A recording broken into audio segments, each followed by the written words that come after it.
Would you give up your pet for your future husband or future wife? Before we begin, let me ask you a question.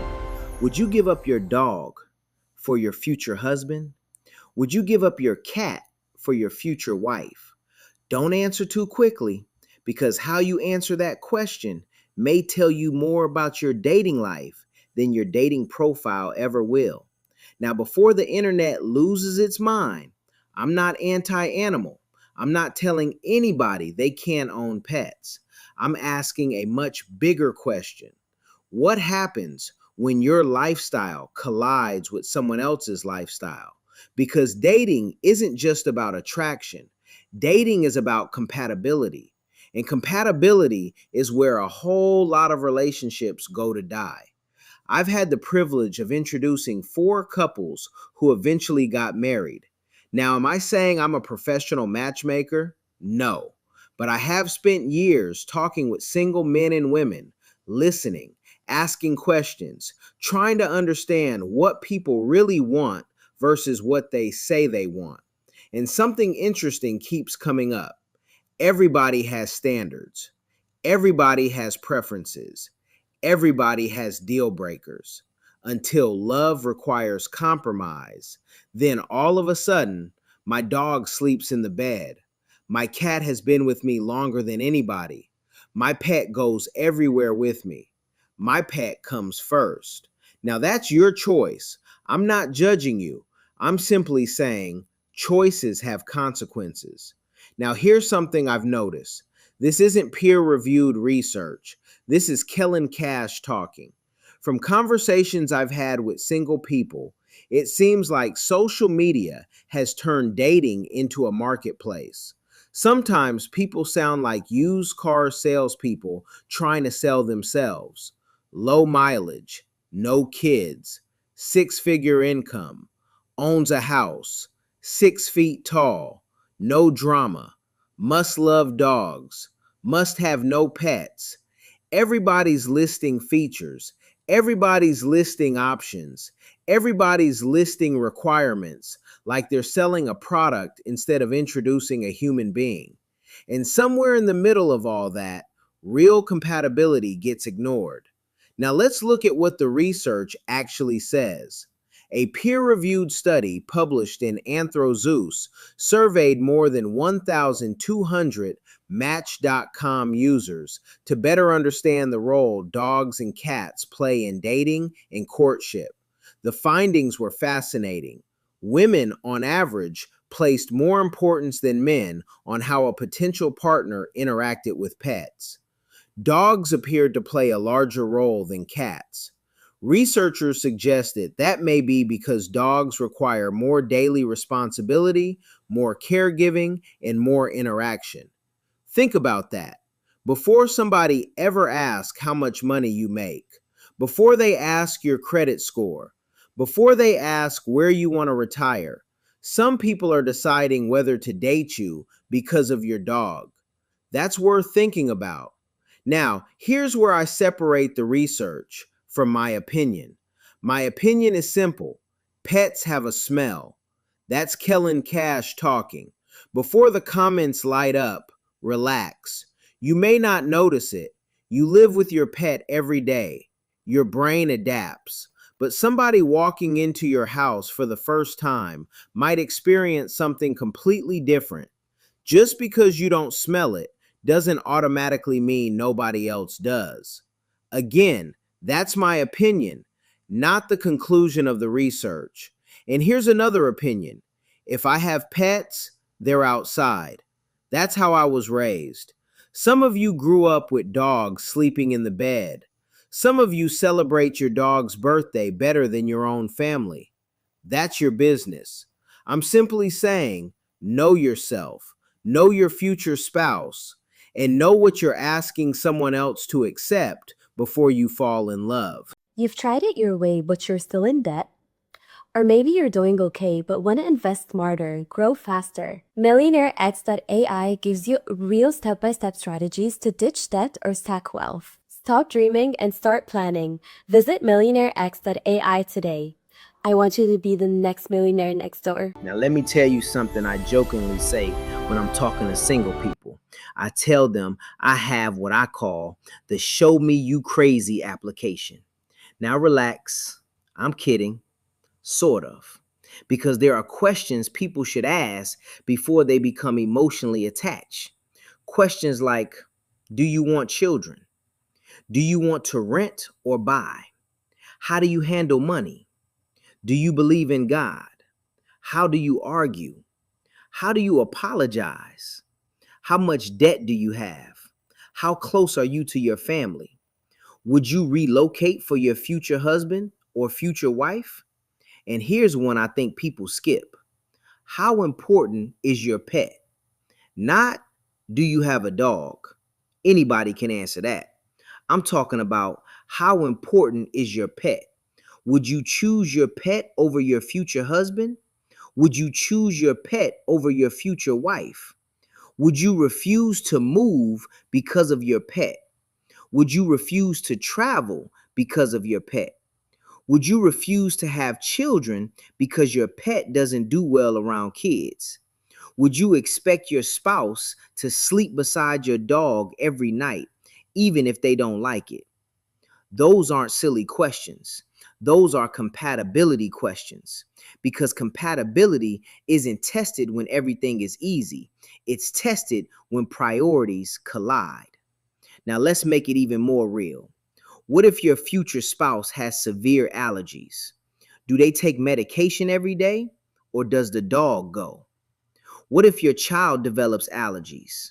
Now what? What if your future husband has never wanted animals inside the house? What if your future wife grew up believing pets belong outside? Who's compromising? Because somebody usually has to. And here's what I've learned. People don't usually break up over one big issue. Relationships often end because of dozens of little frustrations that never get talked about. The dog sheds everywhere. One person cleans, the other doesn't. One person smells the house, the other doesn't. One person wants vacations, the other says, we can't leave the dog. One person wants a white couch, the other says, the dog likes that couch. You laugh, but these are real conversations. And here's another Kellen Kash opinion. I believe too many people prepare for the wedding and not enough prepare for the marriage. We spend months picking flowers, venues, photographers, music, and cake, but spend almost no time asking, how are we actually going to live together? Marriage isn't Instagram. Marriage is Tuesday morning. Marriage is dirty dishes. Marriage is paying bills. Marriage is somebody snoring. Marriage is deciding whose family you're visiting for Thanksgiving. Marriage is deciding where the dog sleeps. Those are the conversations that determine whether people stay together, not just whether they look good together. The research doesn't say dogs ruin relationships. Let's be fair. It doesn't say cats destroy marriages either. What it does say is that pets matter when people are choosing partners. That's important, because if pets influence who says yes, they can also influence who quietly says no. Somebody may never tell you, I didn't date you because of your dog. They may simply move on. You never know why, just like somebody else might be looking specifically for another dog lover. Neither person is wrong. They're simply looking for compatibility. And compatibility is one of the most overlooked parts of dating today. So let me ask you the question one more time. Would you give up your pet for your future husband? Would you give up your pet for your future wife? Now, before somebody says, Kellen, I'd never ask somebody to give up something they love. Fair enough. But let's flip it around. Would you ask someone you claim to love to completely change their lifestyle for your pet? See, it works both ways. Love isn't just asking someone to accept you. Love is asking whether the two of you can build a life together, and that's different. Here's something else I want you to think about.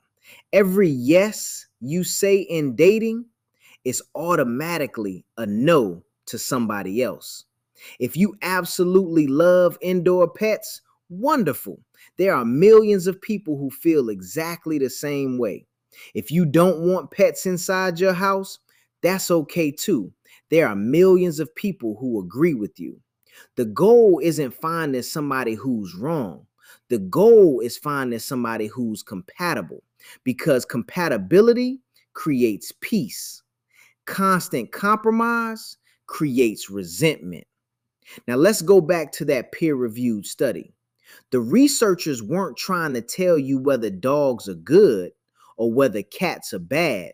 They were asking something much simpler. Do pets influence dating? The answer was yes. That alone should make people think because if pets influence attraction, they can influence marriage. They can influence family decisions. They can influence where you live, how you travel, how you spend money, how you decorate your home, how you spend your weekends, who sleeps where, and how comfortable everyone feels in their own house. Those aren't little issues. Those are lifestyle issues. And lifestyle compatibility is often more important than chemistry. Chemistry gets you the first date. Compatibility helps you celebrate your 50th anniversary. Here's another Kellen Cash observation. Too many people spend hours talking about what they want.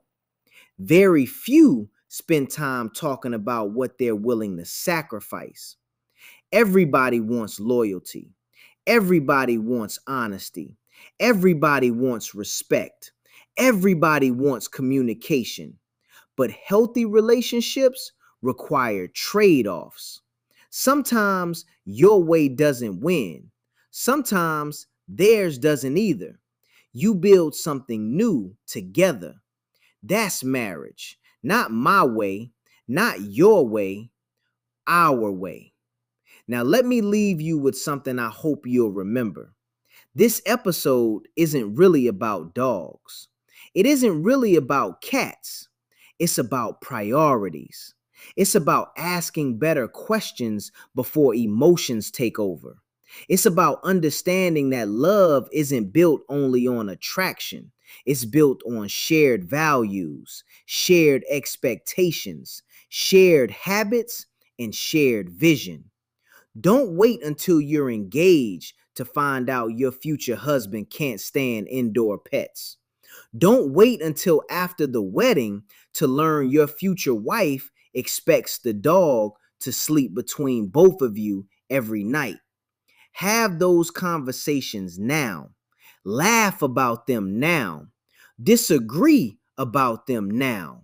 Because it's much easier to solve problems before rings are exchanged than after lawyers are hired. If you're single, ask better questions. If you're dating, have deeper conversations. If you're engaged, talk about everyday life, not just the wedding day. Because weddings last a day.